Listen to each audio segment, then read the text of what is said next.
Hello, hello. Well, if you say so. Been here long? So I have news to share. Okay. Of the technical kind. All right. Yesterday, logging into my website, my homepage is screwed up. Uh-oh. Portions of the content are gone. Some are not interactive, and it's just like not working. It's like, okay, I love when this happens. So now I'm gonna have to spend today figuring it out aloud. I mean, I can rebuild everything, but I don't really want to because I want to understand what's going on. Okay, so you don't have any idea yet what's happened? No, I reinstalled a couple of plugins, which is usually all it takes to rectify things. Yeah. That didn't work, so I reached out to support on Thrive Themes just to find out what the heck is happening. Because some pages, the newer pages, are absolutely fine. The ones that I've created a while ago, like my services page, I was so proud of it. I like created little tabs there, like all of them. Yeah. Those tabs are gone. They disappeared on the page. So yeah, that's the beauty of running your own stuff. Yeah. And this is the time when you say, well, Kajabi is managed. No, Kajabi has. It sounds to me like they've updated something, and it's had unintended consequences. On Kajabi? No, on your platform. Yes. Yeah, no, most definitely. Kajabi has the same thing. Like there was an issue the last couple of days on the Facebook group they were talking about where there's a checkbox if you want double opt-in or not. And the checkbox was there and you could uncheck it, but as soon as you saved, it rechecked it. So you sweet. So you couldn't disable it. So people were complaining that, what's going, and it took them probably 2 days to fix it. It's great. It's like, I will comply with GDPR. Yeah. No, you will not. I know. But even like when we were at Pressima building our stuff using Angular as the code base or whatever. Yeah. There was constantly like, now we have to refactor all our code because Angular new release came out and there's certain commands or things that it no longer supports. Yeah. So there was like, it was, 2 steps forward, 1 step backwards every like month. That's the burden of software. And even using Click would be the same thing. Like we were always 1 or 2 releases behind on Click because when they send out a new release, you have to retest your entire platform with the new release and make sure it doesn't break anything. Yeah. Of course it does. So then you got to also figure out, okay, shit, how do we, why is it breaking this? And then we got to reprogram that element to work with the new upgrade. I don't know. It was kind of an eye opener for me, having never really been involved in that level of detail with software, what a pain in the ass it is. It is. It truly is. I mean, as an end user, my only experience up to that point was like Microsoft Office, 2013 upgraded to 2017 and, all your icons are different and nothing's where it used to be, et cetera, et cetera. That was my previous experience with. Yeah. I remember when, was it the 13 going on to the next one? I remember when there was a big time when like cross-reference sheets for Excel, because I was always a power user. So I used to use like all command, shortcuts, and I knew where all my menus were. And the new one came out, I was like, what the? Yeah. Everything's changed. Well, that happened to me on Microsoft Access. I basically was self-taught and had built a whole bunch of mini applications, and then they changed it. And this was like going from Office 2005, I think, to Office 2007 or something. Anyway, so then I was in all these help forums saying like, this isn't working. Why? And everyone in the forums like, why would you even do something like that? It's like, well, because I don't know what I'm doing. I just trial and error my way into figuring out how to make it work. And now nothing's working. Same thing with me and Excel macros. Yeah. I'll figure it out myself. It's like, what is this dim parameter at the very top? Why do you have to qualify your variables? Yeah. Yeah. So that it brings out it brings about a feeling of dismay a bit, because when you have everything polished and you feel like you feel good about the stuff that you've done, Yeah. and all that, fuck. Yeah.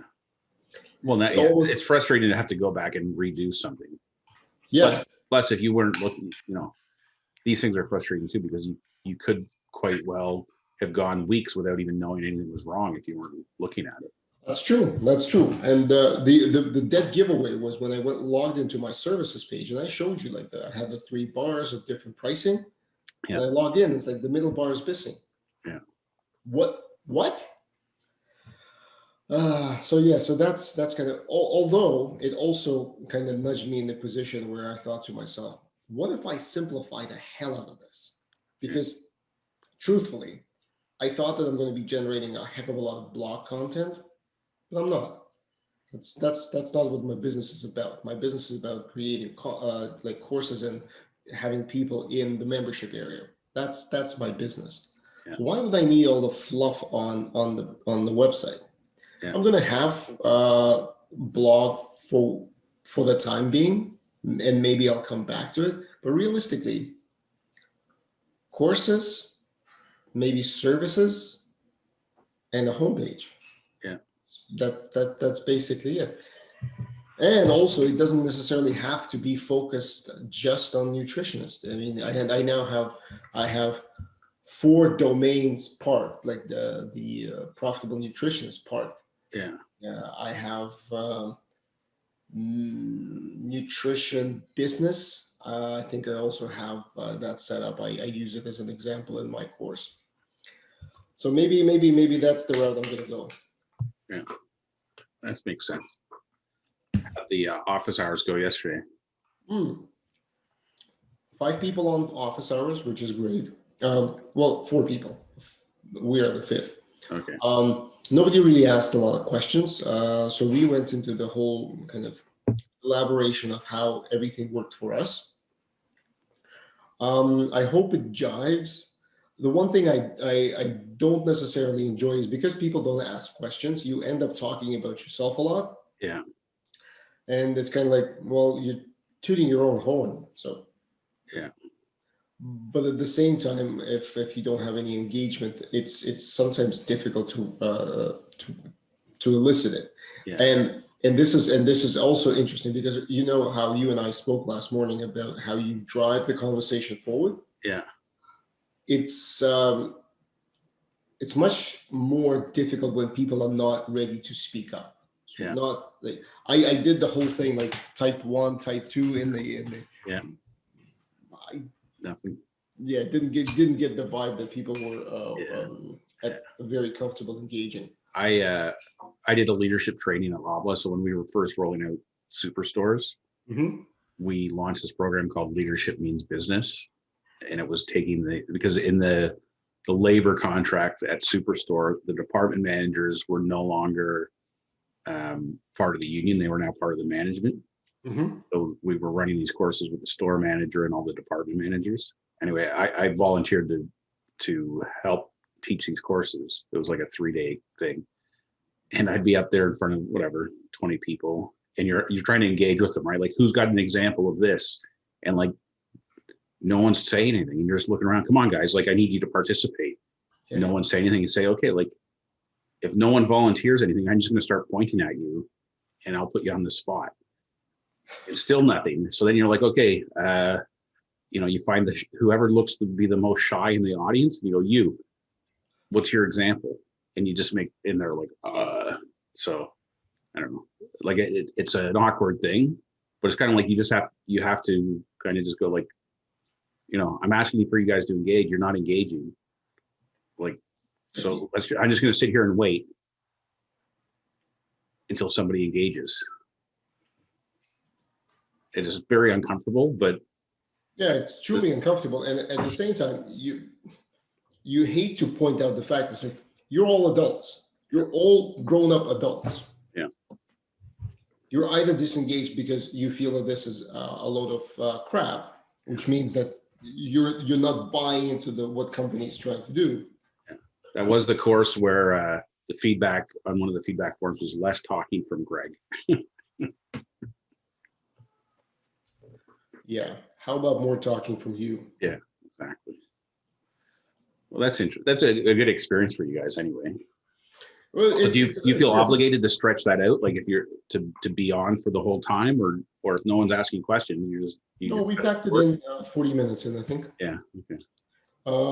Yeah, I'm not going to force anyone's hand. And if when I say my piece, I feel that it's going to be more interesting next week, Yeah. coming into the whole actual niches exercise, because if people have questions of validating or looking through a niche, and I'm going to run through an example of some of the stuff that we've came up with. So should be more engaging. And I need to start. I kind of like I said, it dislodged me, the fact that I had to triage this problem, and Yeah. it's not like I can do it, but it took my focus off some of the stuff that I needed to do. So I need to do my final training, like the bonus training. I need to do a deck for that, Yeah. and I was setting up all of my cart, my sales page. Luckily, the sales page was not affected by what's going on. Yeah. So yeah, I'm gonna figure it out. I always do. Yeah, for sure. And I mean, truth be told, like worst comes to worst, I'll just roll back the website to the previous version once this beta is done. Yeah. Very cool. Yeah. My leadership for retail managers course may be delayed a little bit because of the current lockdown. Why would that be? I mean, I don't know. Yeah, I know. So anyway, I've got a meeting today to discuss the plan. So Yeah, we were talking about that. Natalie went to the store yesterday, and she did the grocery run. yeah, Departments are taped off. I know. The non-essential one. It's completely arbitrary what people define as non-essential. Non-essential for who? Yeah. For a mother with a 3 months old child, Yeah. everything in Toys R Us is essential. I know. Well, so, I was complaining to my wife about it yesterday. I said like it's such an ass backwards thing, because it's like, you know what? This is in response to the other small businesses that you're forcing to close that can't compete. So why is it fair that you get to sell this stuff? Okay, I accept that. But so instead of coming up with a proper solution, which is like, fine, you can open too. It's like, okay, well, you can buy product A, but you can't buy product B, which you can see. It's like right there, literally. You can reach it. Touch it. Reach it. But you're not allowed to buy it. So now it's very punitive. Like now you're punishing people. Like, haven't we been through enough? And now I can't buy a toy, or I don't know. Like, it's just so effing stupid. Yeah, it is. It is. I mean, it's probably not true, but if it is, I would not blame him. But it feels like Amazon sponsors the whole thing. Yeah. Look, it's ridiculous. If I went yesterday. If Bezos back in 2001 knew that this shit is going to happen, yeah, this is like, I mean, his plan is just picture perfect. So I've got 3 propane tanks, because 2 for my camping trailer and then 1 for the barbecue. But I'm on my 3rd one and it's almost empty. So I figured I better go get the other 2 filled up before I run out. And then I'm an idiot with 3 empty propane tanks. Yep. So I phoned Canadian Tire. Are you guys doing your propane refill? Yeah, it's by appointment only. I'm like, that's amazing. So 2:00, I'll be there at 2. Okay. Go in, pay. Guy comes out, fills the propane up, and I leave. Like normally you go there and there's like a lineup of 10 people. Mm-hmm. I don't know. Like it's like, why can't it work like this all the time? This is amazing. Yeah, there's some things that definitely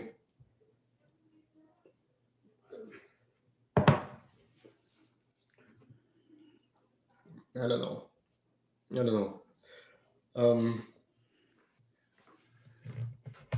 I don't know. I have no. How'd your meeting at Drip go? We had a good chat. Funny enough, the lady that I talked to, our worlds used to cross a lot. We never met, never Yeah. talked to each other, but our worlds used to cross a lot. And it's a sales job. Yeah. It's essentially, let's say, a Brian and Miguel's role. Like they have a data product Yeah. that they've created out of all of the transaction information that they're hoovering up, Yeah. and they want to monetize it with all of the with anyone who wants to buy. Yeah. And so it's kind of like a team of two. And I looked up the guy who's leading that team. One, he's I think he's second or third generation, but he's former Soviet. His parents are, or his name is Anton Umnov. So Okay. he's my people, but he's born here because his education is here. His path, he worked at every single company that I worked in. Oh, yeah. He worked at Maple Leaf. He worked at Nielsen. He worked somewhere else. I worked. It's we never spoke. Yeah. It's interesting. Like, but his career. So he's now a VP at Drop.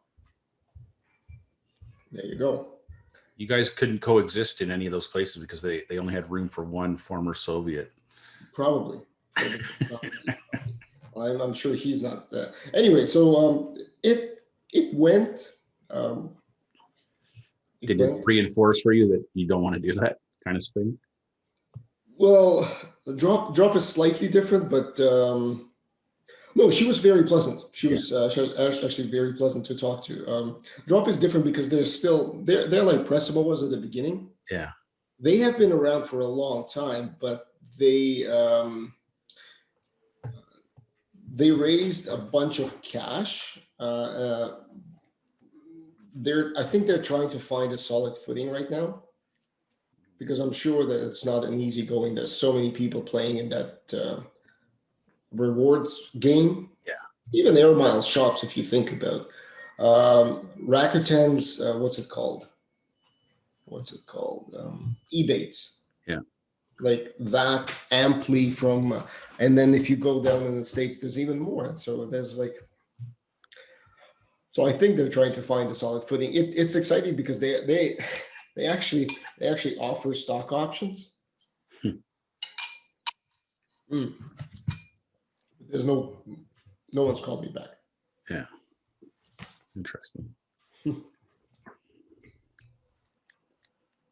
Hey, 10 people. I need to convert 10 people from this course. Yeah. You'll do it. Yeah. Friday, eh? Another week down. Well, today's the last. My kids are off next week for March break in April. Right. And then they have one after the break. They have one more day of this quadmester. So they're basically done today for this quadmester. So after the break, they go back for one day, and then the next day, the new quadmester starts. Hold on. Aren't you in Mississauga? Yeah. Not when I say go back, not back physically. Yes. Just yeah. How is the virtual learning going for them? How do they? Both of them do pretty well at it. It's interesting because they have all the students have set up like group chats with their friends that are in the class. Mm-hmm. So during the class, they're chatting with each other about how to solve problems or whatever. So it's a much different learning model than traditional learning because there's a lot more interactivity that way, even though it's not part of the formal system. It's like the kids have figured this out on their own. My son, he ebbs and flows. So he has some good days, some bad days. He's easily distracted. So he'll be watching YouTube videos or playing Minecraft or doing other stuff. He did badly on his geography test a couple of weeks ago, and then he felt guilty about it. So he emailed his teacher and basically said, I feel terrible. I haven't been paying attention. I've been distracted by stuff. Anyway, she was very forgiving. So, and he actually didn't do as bad as he thought he'd done. So, but it's very mature of him to admit. Yeah. No, we were quite happy with how he handled it. But he they both like working on their own schedule. So they, I mean, the grade 9 for like now there's more scheduled time. Like you have to be in class at certain times. And last year when my son was in grade 8, like the teacher they'd have a call first thing in the morning, and then they just assign work online. So he could do it. He's not really a morning person, so he would do it more in the afternoon or in the evening. Like he liked the flexibility of doing stuff when he wanted to do it. You know, and it's funny because some teachers I think are doing too much work because they're like basically making themselves accessible 24/7 by email. It'll be the middle of the night, or not the middle of the night, but like late in the evening, my daughter will email a teacher and they'll respond like right away. And like for me, there's no expectation that you know, she's just emailing so that with the expectation that in the morning when the teacher checks the email, they'll answer, but they're answering right away. Then there's other teachers who like, they don't answer at all. They basically accumulate the emails and then they'll address it in the class the next day to everybody, which makes sense too. Like that's, I don't knock them for doing that because you don't want to answer the same question 30 times. So there's the classrooms don't have a forum-like environment? Oh, they do. They use Google Classroom. either Google Classroom or there's something called D2L. I don't know. There's a few different platforms that they use. By now that it's like there was all kinds of hiccups all along. Like you know, they were at the deadline to submit something. They go to submit it and the teacher hadn't set it up properly, so you couldn't actually submit anything. There's other things that you got to get used to too. Like, you know, when I used to write tests, especially multiple choice, you go through and do all your answers. And then as you do the rest of the test, there might be things that get revealed to you as you're answering the other questions. Then you go back and change an answer. Yeah. Well, on the computer, as soon as you've submitted your answer, you can't go back to it. So there's things like that are a little more challenging because, you know, and if I didn't, you know, when you're writing a test on paper, if you don't know the answer, I just leave it and I'll come back to it later. Yes. You can't really do that.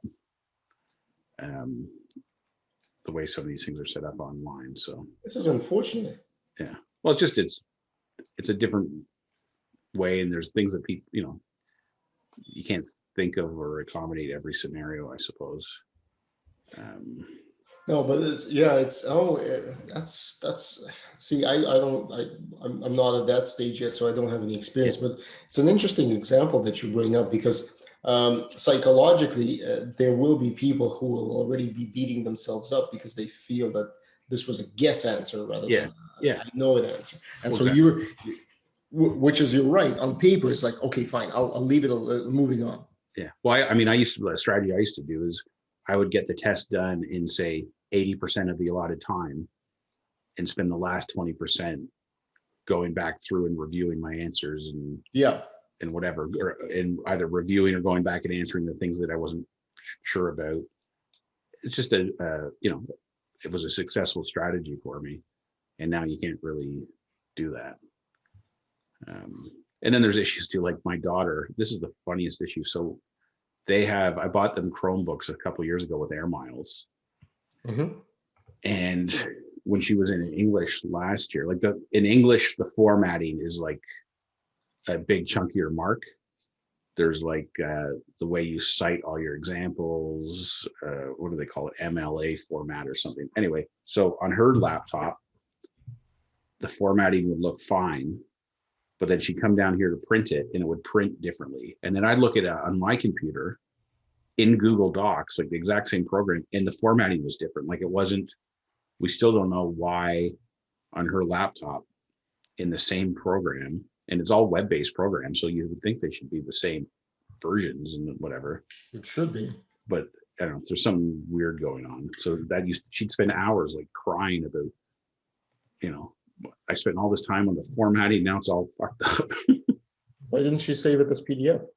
Well, we started figuring out different ways around how to do it, right? But I know one thing, and I actually feel her pain because Google Docs, in fact, all of the Google suite uses Google fonts. So Google's fonts, like it's almost they took web fonts and created their own. Yeah. And those fonts are not the same fonts that are installed if you're using a PC within your Windows environment. Right. and they don't even, they have an analogous fonts, but they're not the same. So I had this situation when you take a Google Docs or a Google Sheets, translate them to Excel, or, well, it's actually more pronounced with Word because that's Word, and it's the text is the same, but the layout is all different. Yeah, that might be it, because it's like literally like it was bumping words from one line down to the next line. So over the course of 20 words or whatever, a pixel difference or 2 pixels difference per font could make a difference. And margins, and the way margins are set in Word versus in Google Sheets. Yeah. Google Docs. Google Docs. Yeah, it's not the same. Yeah. I used my first Google form ever yesterday, because Shreya that I interviewed for the Filling the Experience Gap. Yeah. She's going to do a personal web page on my site. So it won't be accessible like through my site, but she'll have the URL that she can put on her resume or LinkedIn or whatever. Yep. So I've got the basic layout of it, and I created a Google form for her to enter in color codes and links to photos and things that she wants to use, so that I can take that information and generate the web page. That's exciting. So yeah, it was actually, I filled out forms for other people, but I never built a form. It was actually, as no surprise, it was like super easy and useful. Wait, hold on. I got to Google something. I mean, something you said.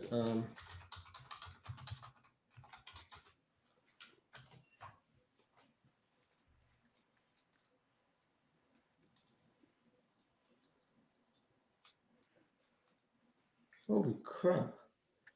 Have you, what you said right now prompted me to think, isn't there an automated resume builder online? Long and behold, there are tons of them. I never Googled them. Oh yeah. There's lots of, there's like a bazillion templates and no, but it's okay. Hold on. Let's take a look. There's one that's called create my resume. Let's take a look. Now, hold on. Let me just share it so that everyone can see. Of course it's disabled. Thank you, Greg. That's the default, man. Can I tell you? All right. There we go. So let me just go back. This is just one thing that I put picked up from Google search. Okay. 10 years plus. Oh, okay. Exciting. Okay, let's not be too fancy. Select template.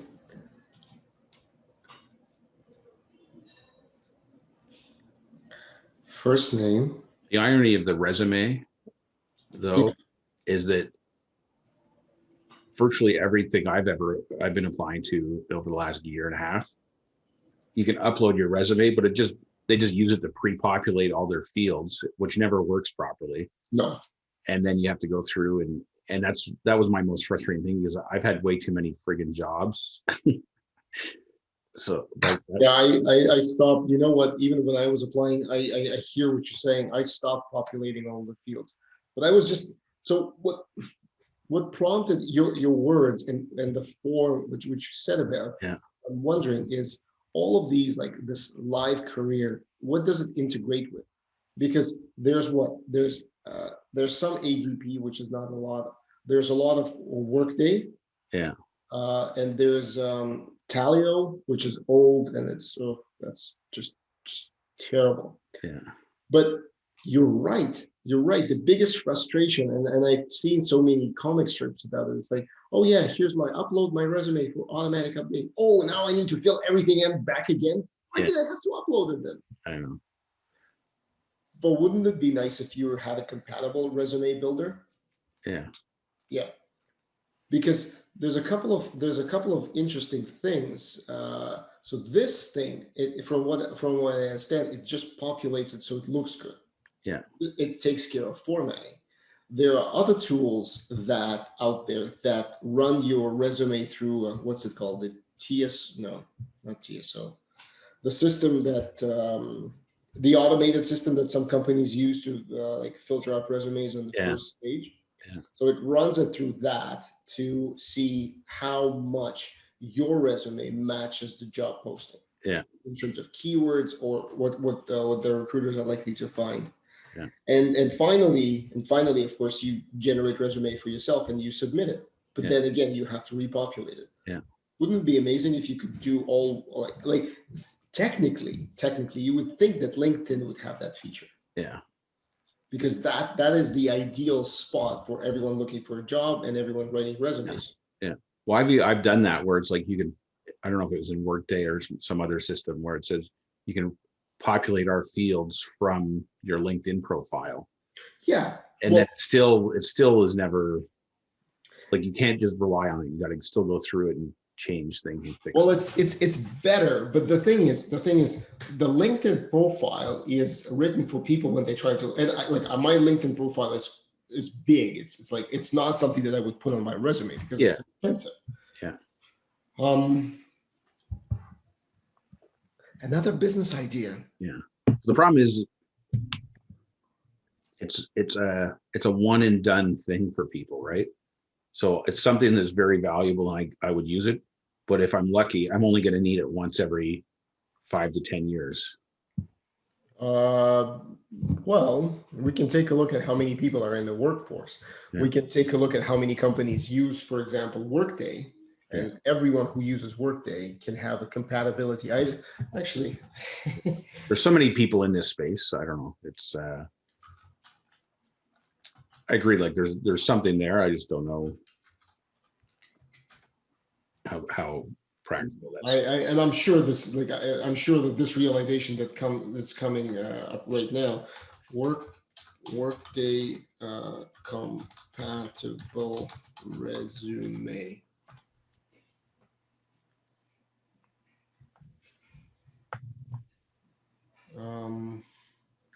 The system's called ATS. Okay.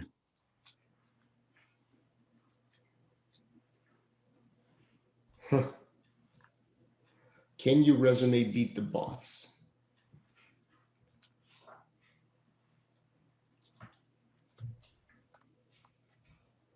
Interesting.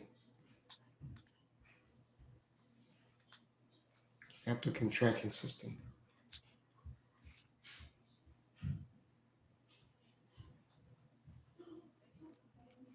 Wow.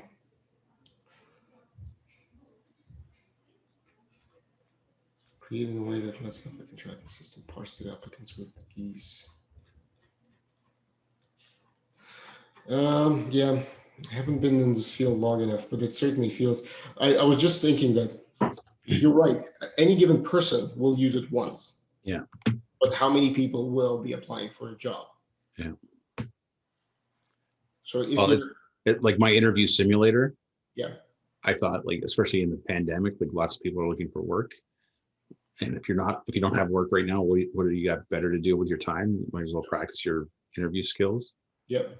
And I priced like my low, I have a free version, but I also have the $5 version. I thought, like, I'm going to get it. Like, why wouldn't people just spend $5 and get some practice? I don't know, but it hasn't been as appealing as I thought it would be.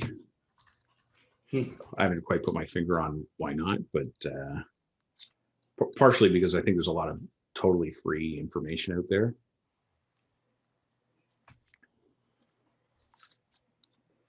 It probably is. Yeah, it probably is, and it's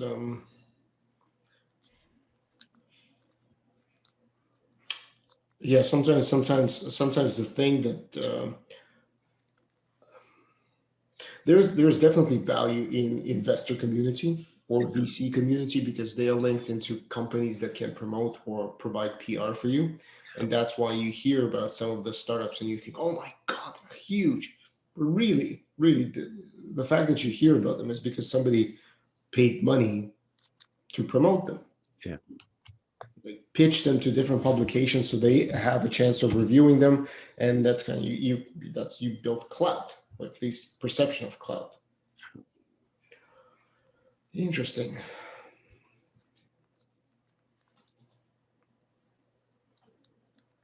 Yeah. Well, write this on your whiteboard of ideas to consider in the future. Idea generation is interesting. Idea execution is a pain. It is indeed. Yeah. Oh, well. You like my video yesterday? I did. I liked your story a lot. Who writes the scripts? I did. I know. Very, very good. No copy AI used.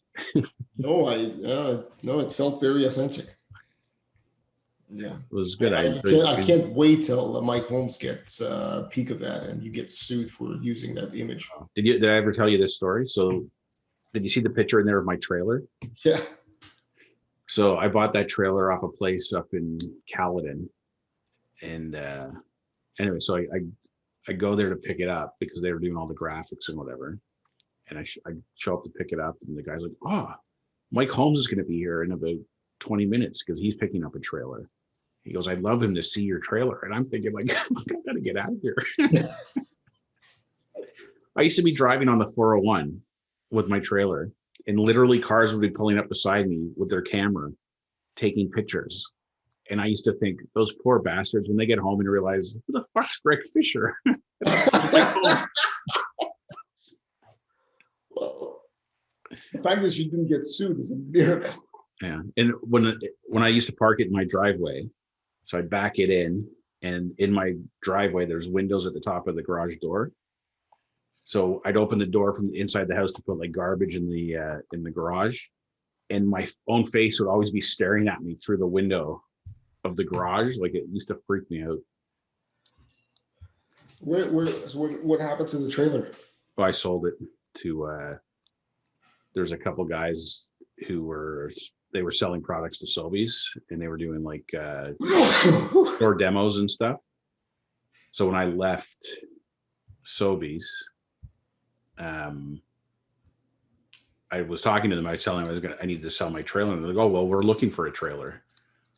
So I ended up building them like a portable demo cart, and bought a generator. I did a bunch of stuff to the trailer to suit it up for them, and they paid me for it. So it was good. That used to be my camping trailer too, because I had MacGyvered it into a camper as well for when we went camping. But when you have a trailer like that, you're now the go-to person for everyone you know when they need to pick something up or whatever. And it was super handy. Like I moved a couple people in that trailer. Wow. When I started at Sobeys and I had that trailer, we were doing a pilot store. It wasn't even a pilot store in Orangeville. They had a closed IGA store. And when they were building the Freshco, the first concept of Freshco, they renovated that store secretly. Yep. And then they brought focus groups into that store. Anyway, we needed to get a whole bunch of product from, I think it was the Zehrs in Orangeville, brought over to that store in secret. And so we used my trailer to go pick up produce and all kinds of shit. Anyway, I'm sure you got to expense all that mileage. Well, I expensed the mileage, yeah. But yeah. It was I don't know. It was just me, and then I was designing new bakery fixtures and stuff at Sobeys, and we had a store in Woodstock, and they were getting rid of their old bakery fixtures because they just done a reno. So I drove it there to pick up the old one to bring it back to my house so then I could work on it in my garage. And then I took that, then I modified it the way I wanted, because rather than explaining we use this company called Cayuga Cabinets to build our fixtures.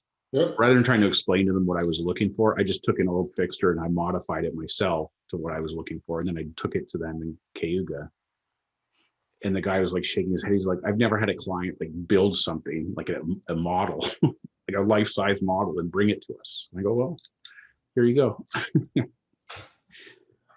You're amazing, man. Oh, well. Those were the good old days. I'm gonna.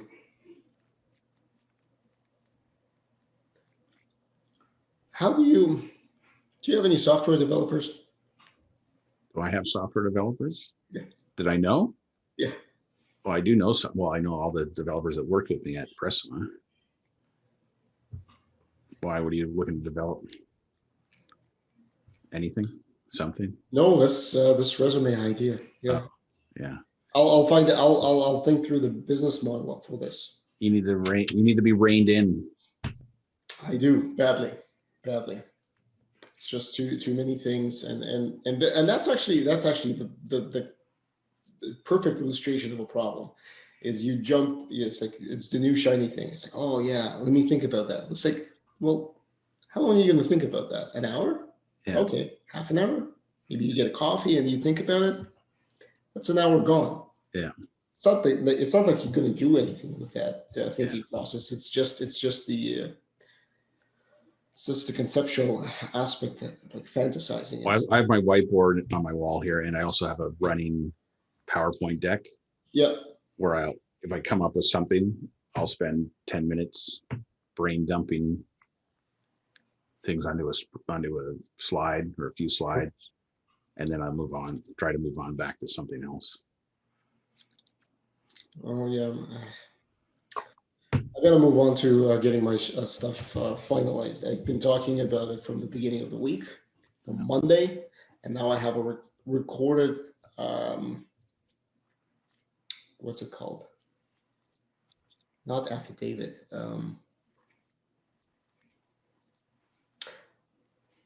Proof. I mean, I have actual proof on YouTube that I was saying that I'm going to get everything done, and here we are, Friday. Some of it is done, but not nearly where I want it to be. Yeah. So yeah, I need to jump on this. All right, go for it. Are you doing the meetings next week, or do you want me to keep doing them on Zoom? So do you want to set up? We'll use your Zoom link then next week, and you'll set one up. Yep. Because when I put this in our calendar, I set it up as a recurring thing for a few months, but. Yeah, we'll just bounce from one to the other. Okay. Sounds good. Coolio. I'll send it out. All right. Have a good weekend. Bye-bye. Okay, bye.